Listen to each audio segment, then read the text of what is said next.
Dear student, GPB 311 crop improvement के अंतर्गत हम सोरगम ब्रीडिंग पढ़ रहे हैं। पिछले वीडियो में हमने सोरगम ब्रीडिंग के ऑब्जेक्टिव्स पढ़े। आज के वीडियो में हम सोरगम ब्रीडिंग मेथड्स पढ़ेंगे। तो विद्यार्थियों, जैसा हम जानते हैं कि प्रत्येक क्रॉप का जिसका इम्प्रूवमेंट जीनोटिपिक इम्प्रूवमेंट करना है हमें या नई वैरायटी डेवलप करनी है, उसका ब्रीडिंग प्रोसीजर या ब्रीडिंग मेथड्स निर्धारित करने के लिए सबसे पहले उसका नेचर ऑफ पॉलिनेशन जानना ज़रूरी है। तो जहाँ तक जवार का सवाल है, हम जानते हैं कि ये ऑफन क्रॉस पोलिनेटेड क्रॉप है और इसमें करीबन 6% natural cross pollination on an average पाया जाता है। तो मोटा मोटी मेनली हम ये देखते हैं कि इसके अंदर जो ब्रीडिंग प्रोसीजर्स हैं वो ऑलमोस्ट वही ब्रीडिंग प्रोसीजर्स अडॉप्ट किए जाते हैं या किए जा रहे हैं जो प्राय सेल्फ पोलिनेटेड क्रॉप्स में किए जाते हैं। तो इसके ब्रीडिंग मेथड्स को हम 4 भागों में विभाजित करते हैं। Number 1 introduction and germ plasm collection. Number 2 hybridization. Hybridization में 2 प्रकार के हम प्रोसीजर डिस्कस करेंगे। Number A selection of desirable types, यानी selection methods. We should followed selection method after hybridization of the parents. और नंबर 2 ट्रांसफरिंग डिजायरेबल कैरेक्टर्स और transferring the desirable genes. और number 3 hybrid sorghum, जो कि आजकल most popular है और अच्छी वैरायटीज हाइब्रिड सोरगम के अंदर बनाई गई है ब्रीडर्स के द्वारा। Number 4 population improvement. अब हम इनका 1 बाय 1 करके और डिस्कस करेंगे। Number 1 introduction and germ plasm collection. तो introduction of sorghum germ plasm into United States begins in middle of 19th century. In the present, germ plasm collection in United States is maintained at Regional Plant Production Center, Georgia. और in India, ICRISAT पे more than 25,000 accessions have been assembled. तो number 2 hybridization. Hybridisation का मतलब होता है कि 2 genetical different parents के बीच में हम क्रॉसेस बनाएं और कुछ रिकॉम्बिनेशंस प्राप्त करें। So we can define hybridization as a breeding procedure that utilizes cross pollination between genetically different parents to obtain gene recombinations. इसके बाद हमें जो F1 मिलती है, F1 जनरेशन मिलेगी is obtained after following the cross pollination. F1 को वापस हम सेल्फ पोलिनेट करेंगे तो F2, F3, F4 ये जो पीढ़ियाँ आएंगी आगे, इनको हम सेग्रीगेटिंग जनरेशन्स कहते हैं। और इनमें से ही सिलेक्शन करने के आधार पे हम प्योर लाइन वैरायटीज़ सेलेक्ट करते हैं, डेवलप करते हैं। ये कब? जब ये सेग्रीगेटिंग जनरेशन्स वो करीब करीब होमोजाइगोसिटी को अचीव कर ले। तो इनमें पहला जो, जैसे अपने ऊपर बात करी थी कि हाइब्रिडाइजेशन प्रोसीजर्स को हम 2 भागों में बांटते हैं, एक तो सिलेक्शन प्रोसीजर्स और एक transferring procedure, selection of desirable types. तो सिलेक्शन ऑफ डिजायरेबल टाइप्स में हम 4 प्रकार के मेथड्स इसमें यूज करते हैं। नंबर 1 पेडिग्री, तो pedigree selection. Number 2 bulk method. Number 3 single seed descent method. Number 4 double haploids. तो इन चारों का अल्टीमेट जो उद्देश्य है वो क्या है, जो जीन रिकॉम्बिनेशंस फॉलोइंग द हाइब्रिडाइजेशन हमने इसमें डाले हैं या जीन्स का रिकॉम्बिनेंट बनाए हैं, उनमें से बेस्ट को सेलेक्ट करना और होमोजाइगस लाइंस या प्योर लाइंस को डेवलप करना। तो पेडिग्री सिलेक्शन का जहाँ तक सवाल है, नंबर 1 पे पेडिग्री, तो इसके अंदर हम selection of desired combinations of characters started in F2 and selection is continued in succeeding generations until genetic purity is reached. And bulk method, seed harvested in F2 and succeeding generations harvested in bulk and grown without selection till F5 F6. Bulk method और pedigree method में दोनों में basic difference मैं आपको बताता चलूँ, वो यही है कि पेडिग्री सिलेक्शन के अंदर हम जो सिलेक्शन ऑफ डिजायर्ड प्लांट्स है, वो डिजायर्ड जीनोटाइप्स है, वो हम F2 जनरेशन से स्टार्ट कर देते हैं। यानी इसमें सिलेक्शन शुरुआत में ही हम प्रारंभ कर देते हैं और F5 F6 तक जाकर के होमोजाइगोसिटी में हम बेस्ट प्लांट्स की बेस्ट प्रोजेनीज को एज ए वैरायटी सेलेक्ट करते हैं। और बल्क मेथड में हम F2 F3 और फर्दर जनरेशन्स में हम सिलेक्शन नहीं करते, हम होल सीड को हार्वेस्ट करते हैं, कंपोजिट करते हैं एंड ग्रोन विदाउट सिलेक्शन। और जब होमोजाइगोसिटी आ जाती है उसके बाद ही हम सिलेक्शन प्रोसीजर्स को अडॉप्ट करते हैं, तभी बेस्ट जो प्रोजनीज है are to be selected. In single seed descent method, इस मेथड में जो F2 की प्रोजनीज हैं उनको हम रैपिडली एडवांस करने की प्रयास करते हैं सक्सीडिंग जनरेशन्स में। कैसे? प्रत्येक प्रोजनी से या प्रत्येक प्लांट की प्रोजनी से एक सीड का ही हम सिलेक्शन करेंगे। तो ये सिंगल सीड डिसेंट मेथड में हम प्रोसीजर्स को एक्सीलरेट करते हैं, हम जल्दी ही जो टारगेट है उसको प्राप्त करने का प्रयास करते हैं। इसमें एक साल में दो या दो से अधिक जनरेशन्स को भी हम इसमें ले सकते हैं by using the green house technology. Number 4, double haploids.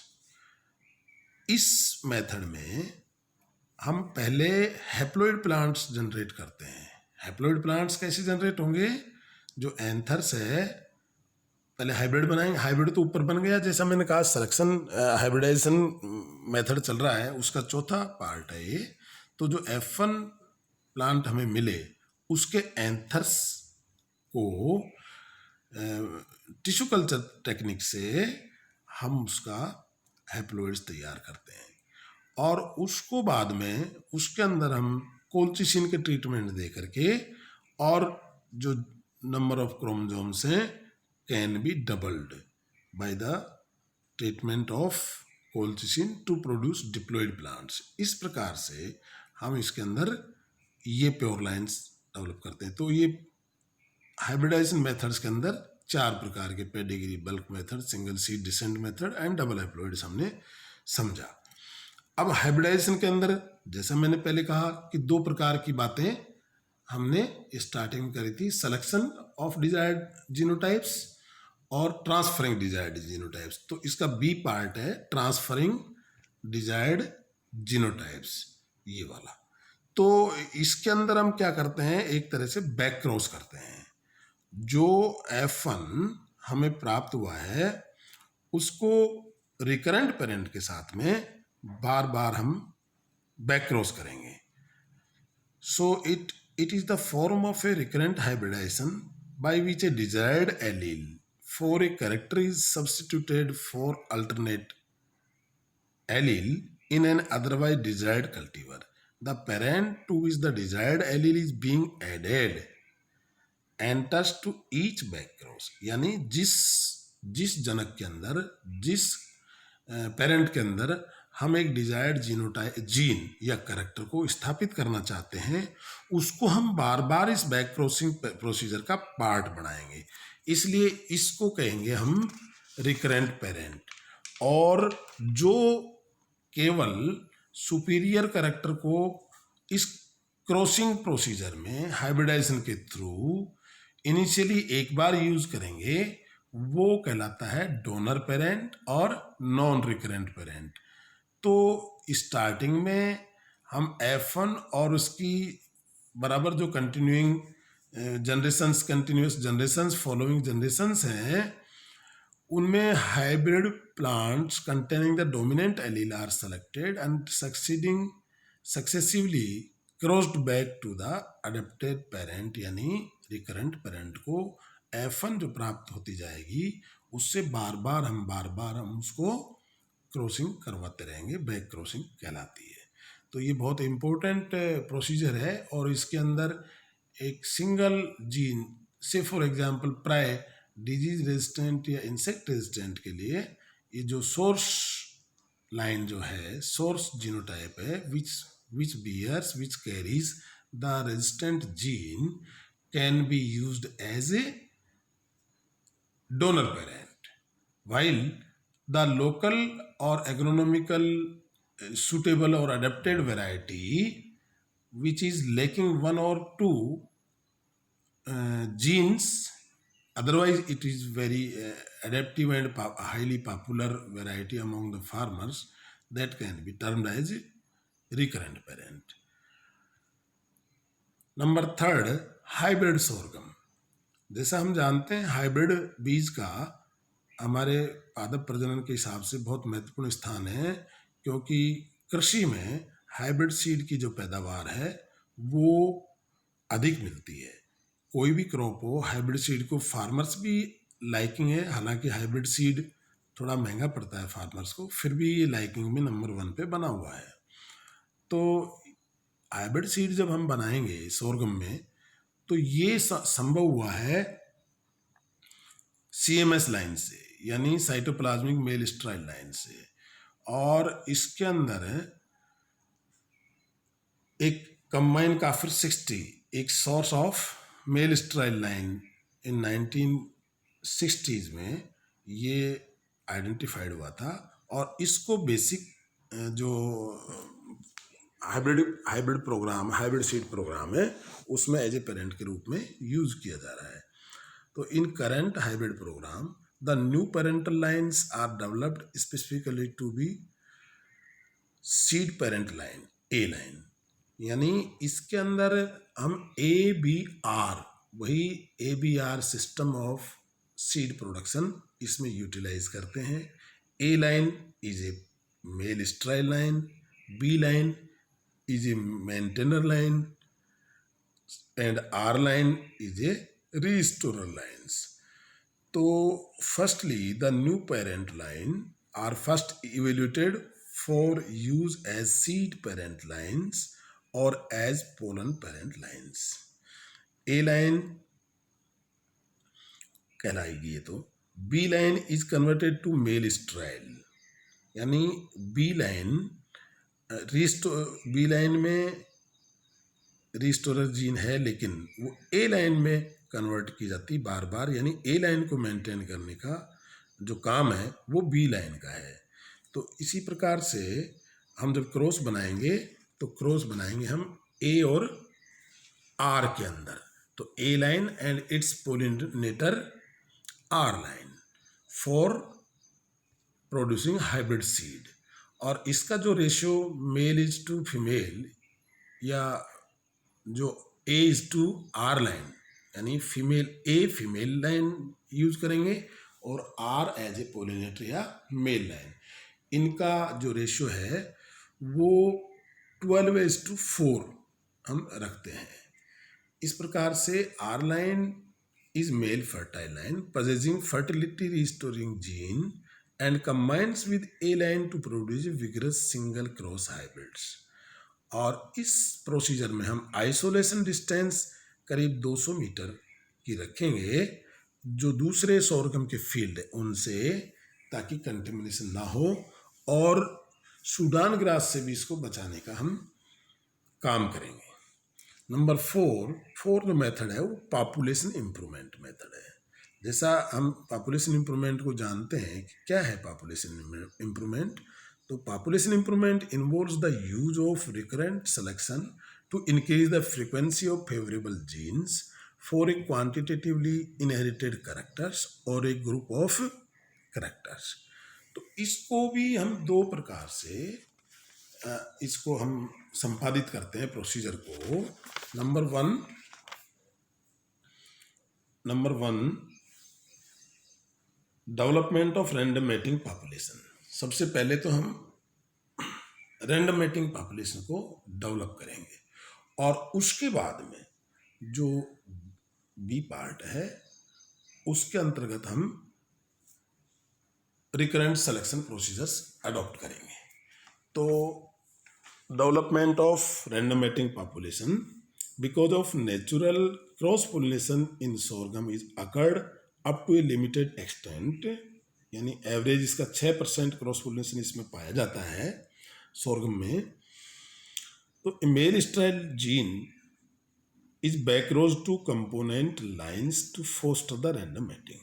तो इसमें अगर इसको हम और ज़्यादा एक्सेलरेट करना चाहते हैं रैंडम मैटिंग पॉपुलेशन अचीव करने के लिए, तो एक male sterile gene can be used without selection except for elimination of tall or weak plants permit maximum recombination before selection begins।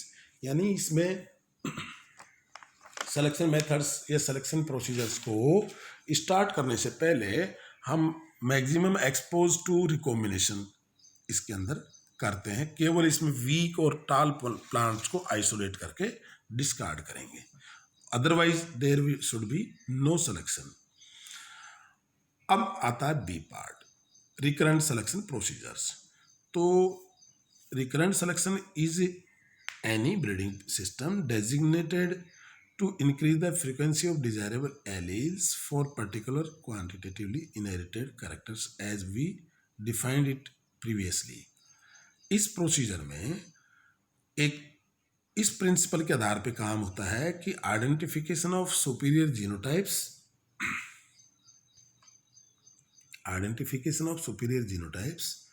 और subsequent intermating of superior genotypes. यानी पहले जो superior genotypes उसका पहचान करना, उसको आइडेंटिफाई करना, और intermating between the superior plant should be followed, then we should follow the selection procedures.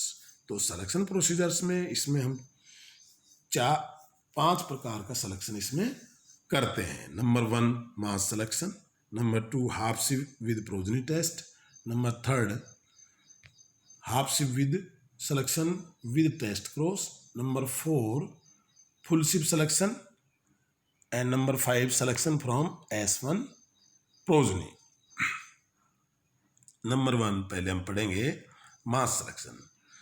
तो जैसा मास सिलेक्शन को हम जानते हैं, उसके नाम से ये है कि फिजिकल या अपीयरेंस के आधार पे मास सिलेक्शन को हम मतलब फॉलो करते हैं। यानी mass selection is the practised in cross pollinated crop is a selection procedure in which individual plants chosen visually for their desirable traits and seeds harvested from the selected plants are bulked to grow the next generation without any evolution of the progeny। Mass selection में किसी भी progeny का evolution नहीं होता और केवल physical basis पर हम जो डिजायरेबल ट्रेट्स है उनके आधार पर कुछ प्लांट्स का सिलेक्शन करते हैं और उनमें उनके बीज को वापस कंपोजिट करके नेक्स्ट जनरेशन हम लेते हैं। इस तरह से सिलेक्शन साइकिल को कंप्लीट करते हैं। नंबर 2 इसमें आता है half sib with progeny test. Half sib क्या होता है? Half sieve refers to a plant or a family of plants with a common parent or a common pollen source। यानी हाफ सिव का मतलब ये हुआ कि एक पेरेंट तो कॉमन रहेगा और जो वो कॉमन हो सकता है पोलन पेरेंट हो और जो फीमेल पेरेंट है वो डिफरेंट हो सकते हैं। तो इनकी जो प्रोसीजर है इनमें, क्योंकि एक ही मतलब नर की ये संततियां हैं, तो इनको हम हाफशिप कहते हैं। और इसका हाफशिप विद प्रोजेनी टेस्ट का और मास सिलेक्शन का जो बेसिक डिफरेंस है वो नई पॉपुलेशन कंस्टिट्यूट करने में ही है, क्योंकि इसमें हम जो हाफशिप फैमिली है, हाफशिप जो प्रोजनी है, इसके सीड को कंपोजिट करते हैं प्रोजेनी टेस्ट के आधार पे, और केवल फिनोटिपिक आधार पे हम इसमें नहीं करते। जबकि मास सिलेक्शन में हम जो नेक्स्ट जनरेशन का कंस्टिट्यूशन है वो विदाउट एनी प्रोजेनी टेस्ट करते हैं। अब थर्ड पार्ट आता है इसमें, half sib selection with test cross. In this procedure, selection of half-sheep lines to composite the seeds is based on the test cross progeny rather than progeny performance। जैसा हम इसमें half-sheep with progeny test में केवल उसकी performance के आधार पे करते थे, इसमें हम टेस्ट क्रॉस के आधार पे चयन करते हैं। Number 4, full ship selection. तो फुल शिप क्या है? जैसा इसके नाम से भी इंगित है और हम जानते हैं कि फुल शिप का मतलब both parents are in common. Full sib refers to a plant और family of plants with both parent in common. In this selection method, crosses are made between selected parents of plants in the source population, with the crossed seed used for source population or with the crossed seed used for progeny test for reconstituting a new population। इस प्रकार से हम इसके अंदर नई population को तैयार करते हैं। And selection from S1 family progeny test, fifth वाला जो इसके अंदर है, selection from S1 family progeny test. S1 क्या है? S1 refers to the progeny following self pollination of plants in an open pollinated population, and S1 progeny test may be utilized to evaluate the selected plants from an open pollinated source nursery. इस प्रकार से एक particular plant का हम evolution करते हैं by S1 family method. And इसमें एक और हम जो सिलेक्शन प्रोसीजर करते हैं वो है third C, isolation and use of new parental lines. तो जैसा हमने कहा कि इसके अंतर्गत हम पहले पेरेंट को डेवलप करते हैं और फिर हम सिलेक्शन करते हैं। तो कई बार जो पेरेंट जिनको हमने डिसाइड किया, पेरेंट सिलेक्शन किया है, उनको भी as a new variety we can release. ये टोटल मिला करके इसके अंदर ब्रीडिंग मेथड्स यूटिलाइज होते हैं। और ये वाला जो ब्रीडिंग मेथड है पॉपुलेशन इंप्रूवमेंट वाला, इससे हम प्राय कंपोजिट्स और सिंथेटिक वैरायटीज़ का, मेनली तो कंपोजिट वैरायटीज़ का इसमें हम रिलीज करते हैं सोरगम में। तो इस प्रकार से ब्रीडिंग मेथड 4 प्रकार के हुए, introduction and germplasm collection. Number 2, hybridization. Hybridization से हमें प्योर लाइन्स और होमोजाइगस लाइन्स मिलेंगी। और नंबर 3 हाइब्रिड यानी हाइब्रिड वैरायटीज मिलेंगी। और नंबर 4 पॉपुलेशन इंप्रूवमेंट, जिससे हमें कंपोजिट्स मिलेंगे। तो इस प्रकार से ये breeding procedures for sorghum chapter complete हुआ। धन्यवाद।